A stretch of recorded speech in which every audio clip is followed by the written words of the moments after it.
देखिए देखिए, ऐसा है, हमारा रिश्ता कांग्रेस से आज का नहीं है, इंडिपेंडेंस टाइम के पहले से है। पहली चीज, हम लोग ये लड़ते, गांधी जी लड़ते थे अहिंसा के रास्ते पे। नहीं, आप ये बताइए कि केजीबी आखिर फाइल तो पैसा तो देती थी, इसीलिए आप लोगों को। ये कोई केजीबी कहीं से नहीं है। केजीबी पैसा तो वामपंथियों को इसीलिए देती थी, कांग्रेस को बचाने के लिए। पैसा नहीं देती थी। हम लोग केरल में भी लड़ते हैं कांग्रेस के साथ, पहले बंगाल में लड़ते थे। मित्रोखिन डायरी। हम कांग्रेस की बहुत रिस्पेक्ट करते हैं। कांग्रेस एक बड़ी सेकुलर पार्टी रही है जिसका योगदान देश की पॉलिटिक्स पे हम नहीं नकार सकते। और सेंट्रल लेवल पे, चाहे वो यूपीए 1 हो या अन्य इश्यूज हो, हम लोग कांग्रेस के साथ खड़े रहे हैं।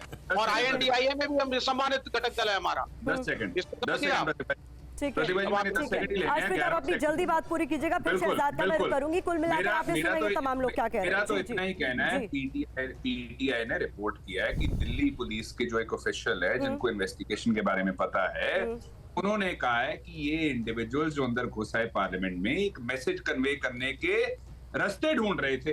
अब वो रास्ते क्या थे, क्या मैसेज था, भारतीय जनता पार्टी के MP जिन्होंने एंडोर्स किया, उनसे बढ़िया कौन बता सकता है? बताइए अर्शप्रीत मुझे, ठीक है, जिस मैसेज की आप बात कर रहे हैं ना, वो मैसेज आखिरकार क्या था जिसे लेकर ये तमाम लोग संसद के भीतर और बाहर यहाँ पर वो क्रैकर का इस्तेमाल कर रहे थे? वो मैसेज ही बता देते हैं। देखिए, बहुत जरूरी जानकारी हम साझा करेंगे। मैं आ रही हूँ आपके पास, फिर आ रही हूँ, क्योंकि आपने उस मैसेज का जिक्र किया तो वो बताना जरूरी है कि पुलिस की इन्वेस्टिगेशन में क्या हो रहा है इस पूरे मामले में, और राहुल गांधी क्या कह रहे हैं। ये दोनों ही चीजें दर्शकों के सामने रखना बहुत जरूरी है। देखिए, राहुल गांधी ने कहा है कि आरोपी बेरोजगार थे, इसलिए इस तरह से संसद की सुरक्षा में सेंध लगाने को वो मजबूर हुए ताकि अपनी बात देश के सामने वो रख सके। लेकिन अब तक की जो जांच हुई है उससे हुए खुलासों में ये साफ हो गया है कि राहुल गांधी के और जो खुलासा हुआ है बयानों में विरोधाभास है। जैसे पुलिस जांच के मुताबिक आरोपियों का मकसद था पहचान बनाने की चाहत, अराजकता, नीतियों को लेकर असंतोष, लोकप्रिय होकर युवाओं का चेहरा बनना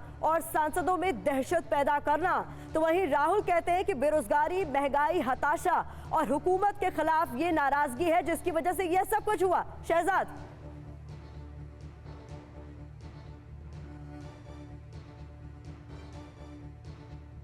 आप मुझे सुन पा रहे हैं? प्रतिभा जी को तो दिल्ली पुलिस हाँ, मैं सुन पा रहा हूँ। प्रतिमा जी, सबसे पहले तो मैं आपसे कह दूं, अब प्रतिमा जी क्या तरीका है भाई? प्रतिमा जी, आपने मुझे बोला है बोलने के लिए, अगर आपका PCR कस्ट करेगा तो मेरी बात आएगी। नहीं, डिबेट ओवर नहीं हुई है। You are continuously on air. Shahzad का मैं ये पर इस पर वर्जन लेकर मैं आपका ही रुक कर, just give me a second. ठीक है प्रतिमा जी, सबसे पहले तो आप मेरी बात समझिए कि आपके PCR ने मुझे जिस प्रकार से जोड़ा है, मुझे एक शब्द सुनाई नहीं दे रहा है। मैं ब्लाइंड में डिबेट कर रहा हूं एक तरीके से। इसलिए मैंने आपसे रिक्वेस्ट किया कि जब तक ये फोन कनेक्शन की रहमत है मेरे पर, तो आप मेरी स्टेटमेंट ले लीजिए, क्योंकि मेरी जवाबदेही है। यदि आपको नहीं लेना है तो मुझे कोई आपत्ति नहीं। Thank you very much. और आप रिक्वेस्ट करिए कि मुझे कोई इंटरप्ट ना करे, मुझे कुछ सुनाई नहीं दे रहा, including what you are saying. अब मैं अपनी बात रखता हूं एक एक करके। पहले तो मुझे बता दीजिए कि अर्शदीप खडियाल जी कहते हैं कि हमने कहा कि दिस इज जस्टिफाइड एक्ट। हमने तो केवल कारण बताया। मान्यवर जब आतंकी हमला करता है ना, तो वो भी बताता है कि ये जस्टिफाइड नहीं है। वो बोलता है कि देखिए फलाना कम्युनिटी पर बहुत अत्याचार हुआ, इसलिए हमने आतंकी हमला किया। इसको जस्टिफिकेशन ही कहते हैं, इसी को जायज ठहराना कहते हैं। एक्शन का रिएक्शन है ये कहते हैं। तो इसीलिए ये जायज। भाई प्रतिमा जी, मैं ऐसे डिबेट नहीं कर पाऊंगा। प्रतिमा जी, आप तय कीजिए, मैं अपनी बात रखूं। आप 2 बार उनके पास गई, 2 बार विवेक के पास गई, आप मेरे पास आई हो, परंतु मुझे नहीं। आप नहीं, प्रतिमा जी, ये तरीका है? प्रतिमा जी, क्या ये तरीका है डिबेट का? Pratima, is this the way to debate? मैं आपसे रिक्वेस्ट करके पूछ रहा हूं। MP बता देंगे। आवाज आ जा रही है, ये फोन कनेक्शन ठीक नहीं है। Pratima, this is not the way. Pratima, ये तरीका नहीं है डिबेट का। आप मुझे अगर डिबेट के लिए मेरा मौका देंगी, क्या चल रहा है भाई? मेरी बोलने की बारी है, आप मुझे सबके साथ भिड़वा रही हैं। मतलब ये अपनी बात पूरी कर ले, उसके बाद आपका मैं रुक कर रही हूँ। This is not the way. Shahzad, नहीं प्रतिमा, आप अगर मेरे देखिए प्रतिमा जी, मैं बड़े शालीनता से मैं हमेशा डिबेट करता हूं, अनुशासन से। जब मेरी बारी आती है मैं तब बोलता हूं, मैं किसी के बीच में नहीं बोलता।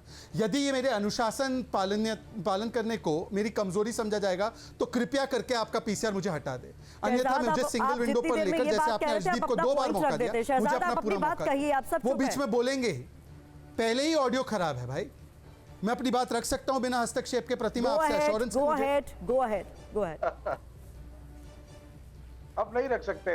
Thank you very much, I am very indebted to you and your channel. Pratima ji तय कर लीजिए आप।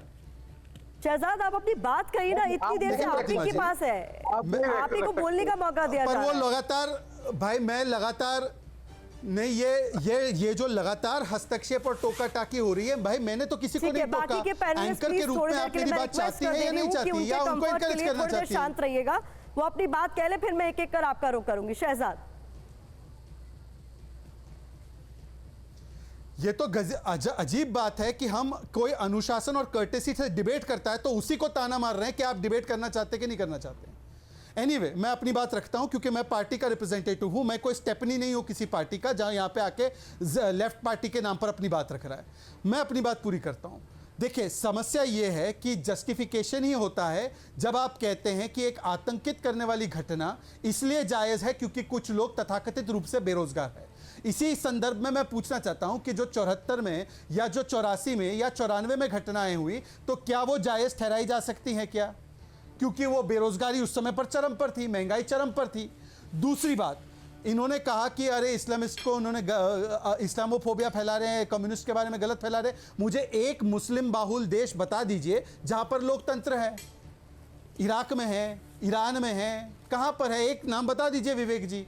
आपकी मूल विचारधारा ही कंपैटिबल नहीं है, इसीलिए कभी बंदूक उठाना या कभी आंदोलन के नाम पर आंदोलन के नाम पर इस प्रकार की अराजकता करना, ये मूल आपकी विचारधारा है। तीसरी बात प्रतिमा जी, तीसरी बात मैं तो कह रहा हूं, बाकी सब छोड़ दीजिए। तीसरी बात प्रतिमा जी, तीसरी बात उन्होंने कहा, उन्होंने प्रताप सिम्हा के बारे में कहा। हम तो कह रहे हैं प्रताप सिम्हा हो या कोई भी हो, किस संदर्भ में, किस प्रकार से, किस परिस्थिति में पास दिया गया, उसकी निश्चित जांच होगी। परंतु आज मुझे बता दीजिए कि जो कांग्रेस पार्टी के नेता ऐसे लोगों को संरक्षण देते हुए उनके संपर्क में पाए गए हैं, उनके ऊपर कांग्रेस पार्टी क्या कार्रवाई कर रही है? और कांग्रेस पार्टी के नेता ये बता दे कि इंडी गठबंधन का नासिक का बड़ा नेता इंडिया अलायंस का, वो तो कन्विक्टेड आतंकी के साथ पाया गया, तो उसके ऊपर क्या कार्रवाई कर रही है? मौका दे रही हूँ शहजाद आपको बता के। ठीक है अर्शप्रीत। देखिए, दो चीजें मैं कहूंगा। जहां तक तो ये कन्विक्शन की बात करते हैं और सारी पार्टी को एट्रीब्यूट करने की कोशिश करते हैं। भारतीय जनता पार्टी के एक एमएलए कन्विक्ट हुए थे जो मिजोरम के एमएलए थे, और करप्शन में वो कन्विक्ट हुए थे। 1.5 करोड़ का मामला था, सारी भारतीय जनता पार्टी को एट्रीब्यूट कर दीजिए, सारी बीजेपी करप्ट है, फिर ये लॉजिक हमारे पे इंप्लीमेंट करने की कोशिश कीजिएगा। दूसरी बात, जहां तक मैसेज की बात है, देखिए आपने प्रतिमा जी आपने बताया कि पुलिस ये कह रही है। मैं पीटीआई की ऑफिशियल जो रिपोर्टिंग है on the basis of Delhi police official, जो दिल्ली के पुलिस ऑफिशियल ने बताया है कि वो मैसेज कन्वे करना चाहते थे। अब मैसेज क्या है और अगर वो मैसेज था नहीं था, ये तो भारतीय जनता पार्टी के एमपी सबसे बढ़िया बता सकते हैं। अब शहजाद जी कह रहे हैं इंक्वायरी होगी, बहुत जल्द होगी। ये बहुत जल्द कब आएगा साहब? टाइम बाउंड कीजिए, इसी चैनल पे बताइए। कल तक हो जाएगी, परसों तक हो जाएगी, चौथे तक हो जाएगी, कब तक होगी साहब? सारा देश पूछ रहा है। क्योंकि अगर ऑपोजिशन का कोई मेंबर होता तो भारतीय जनता पार्टी के प्रवक्ता जैसे डिबेट से भाग रहे थे ना पिछले 3 दिनों से, वैसे भागते ना। आप सवाल उठाते, इंक्वायरी करते, सब कुछ करते। तो ये दोहरे मापदंड, double standard Bharatiya Janata party क्यों अडॉप्ट कर लेती है जब अपना एमपी, अपना लीडर को इन्वॉल्व हो जाता है? ये हमें समझ नहीं आ रहा। और बात भी किसकी है? पार्लियामेंट की। और दूसरी बात, हुआ भी कब? जब 22 साल पहले ऑन द सेम डेट ऐसा ही इंसिडेंट हुआ था, पार्लियामेंट पे अटैक हुआ था। उस दिन तो सिक्योरिटी सबसे ऊपर होनी चाहिए थी, और उसके बावजूद स्मोक कैन्स अंदर आ जाते, और अगर वो जहरीले होते तो वहां पे मैसेकर हो सकता था। और उसके बावजूद भारतीय जनता पार्टी इस मामले को छोटा कर रही है, ठंडा करने की कोशिश कर रही है, ना बोल के, ना इंक्वायरी अपने एमपी पे करा के। इसे कहते हैं पॉलिटिक्स ऑफ कन्वीनियंस। लेकिन शहजाद, इस डिबेट की शुरुआत ने कहा था कि 70s और 80s के दौर में पिस्टल लेकर कोई शख्स संसद सदन में दाखिल हो गया था, तो सिक्योरिटी ब्रीच तो वो भी था। तब बेरोजगारी का हवाला क्यों नहीं दिया गया? महंगाई का हवाला क्यों नहीं दिया गया? बताता हूँ हवाला क्यों नहीं दिया और क्यों दिया गया है। पहले तो तब क्या पुलिस ऑफिशियल ने कहा था कि वो एक मैसेज कन्वे करने की कोशिश कर रहे हैं? यहाँ पे तो पुलिस ऑफिशियल ने कहा है, पीटीआई ने रिपोर्ट किया और मैंने आपके चैनल पे कोट कर दिया। और इस चीज को कंफर्म या डिनाई बीजेपी एमपी से बढ़िया कौन कर सकता है, जिन्होंने एंडोर्स किया है? मैं तो ये कह रहा हूँ, अब ये बीजेपी एमपी को ले आइए या तो चैनल पे, क्योंकि इंटेरोगेशन इन्वेस्टिगेशन तो हो नहीं रही है, सवालात कोई हो नहीं रहे हैं। तो अब ये भी बताइए मुझे, ये भी बताइए, और ये सवाल मेरा सभी से है, सभी इस पर सोचेगा भी कि अगर आज की डेट में जिस तरीके की तर्क आप लोग रख रहे हैं, कोई बेरोजगार युवा अगर इस तरीके से कोई भी अपराध में शामिल होता है तो उसे देखने का नजरिया बदल दिया जाए, अपराध नहीं रह जाएगा। नहीं, कौन कह रहा है, कौन कह रहा है? प्रतिमा जी बताइए जरा। नहीं, मैं तो यही जानना चाह रही हूँ ना। बिल्कुल नहीं, बात तो ये है, मैंने किसी को एट्रीब्यूट नहीं किया, लेकिन ये कह देना कि ये बेरोजगार थे और ये एक मैसेज देना चाह रहे थे, तो मैसेज देने का जो तरीका था कहीं ना कहीं उसे भी जायज ठहरा दिया गया। मैं बताता हूँ प्रतिमा जी, अब अक्यूज पुलिस कस्टडी में है, और जब पीटीआई ने बात की पुलिस ऑफिशियल से who knows about the investigation, तो उन्होंने बताया कि ये मैसेज कन्वे करने की कोशिश कर रहे हैं। अब मैसेज क्या है, ये बढ़िया भारतीय जनता पार्टी के एमपी से बढ़िया कौन जानता है, उन्होंने तो एंडोर्स किया, उनसे पूछ लीजिए ना। शहजाद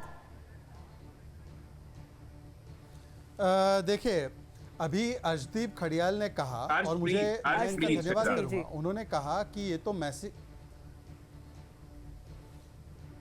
प्रतिमा जी, इस खड़ियाल ने कहा कि अभी इन्होंने कहा कि मैसेकर करने की मंशा भी हो सकती है। वाला ने कहा, हम भी कह सकते हैं, जरा तहजीब से पेश आइए, मैंने आपको शहजाद जी कह के बुलाया। प्रतिमा, इस कांग्रेस के प्रवक्ता ने कहा कि मैसेकर करने की मंशा भी हो सकती है, ठीक, ये अभी उन्होंने कहा। अब मैसेकर करने की मंशा अगर हो सकती है, अरे अगर स्मोक जहरीली होती जो कैन में से निकली थी, प्रतिमा जी ने तरीका, प्रतिमा, ये क्या तरीका है? फिर से इंटरप्शन, प्रतिमा फिर से इंटरप्शन, प्रतिमा मेरी बात आने दीजिए, आपसे मैं गुजारिश कर रहा हूँ। This is not the way, Pratima, this is not the way, this is not the वे, पहले आपने उनका नाम गलत दिया है, वो आपको करेक्ट करने लगे। नॉट द वे, पर मुझे अपनी बात तो करने दीजिए। तो आप जिस तरीके से बुलाएंगे फिर वो भी वही तरीका इस्तेमाल करेंगे, तो फायदा तो है इस बहस का। इंटरप्ट क्यों हो रहा है? आप मेरी भाई इंटरप्ट, हाँ, आप मुझे इंटरप्शन के बिना बुलवा सकते क्या? प्रतिमा, आप लोग अपनी आपसी बहस में उलझे रह गए और इस बीच हमारा वक्त खत्म हो गया। आप तमाम मेहमानों का हमारे साथ आड़ी में जुड़ने के लिए बहुत बहुत धन्यवाद, शुक्रिया। आड़ी में फिलहाल इतना ही, लेकिन संसद में सुरक्षा सेन का जो मामला है वो अभी भी गरमाया हुआ है। इसको लेकर एजेंसियां लगातार जांच कर रही है। आगे जो भी अपडेट होगा सबसे पहले आप जानेंगे अपने चैनल TV9 भारत वर्ष पर।